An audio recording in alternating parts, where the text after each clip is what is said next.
Remarkable journey, to say the least. Dr. Ileana Smith, an administrator at Delaware Technical Community College, sat down with WBOC for an exclusive interview, and she tells us about the sights, sounds, and lessons learned from her trip to Cuba.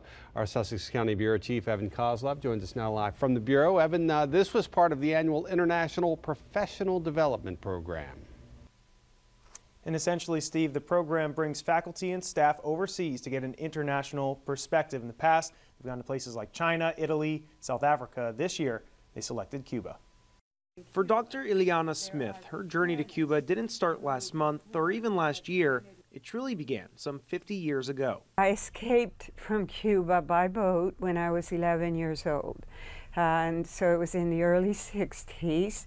And I lived there through almost 5 years of Castro. Now, all these years later, she made her return in October and again in May, this time with a group of Deltech educators. She says the voyage was meaningful from the very start. For over 50 years, I have been Cuban in my mind, but I think being there lets me feel Cuban. The group went to Havana, as well as other smaller communities such as Cienfuegos and Trinidad. And as we look through dozens of photos, she says one especially meaningful visit was to a Cuban elementary school. I wore that uniform before I left. So seeing that uniform on a little girl brought back a lot of memories. And Smith says she sometimes worries for these children. The average Cuban is highly educated, but she says this knowledge doesn't always translate into success in a place like Cuba. That's because most professions are still controlled by the government.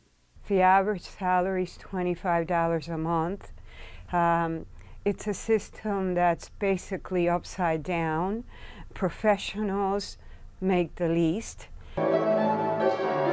Meanwhile, she says it was immediately clear that the arts were a different story. She says it is a big emphasis in Cuban culture, as seen by this 12-year-old piano player.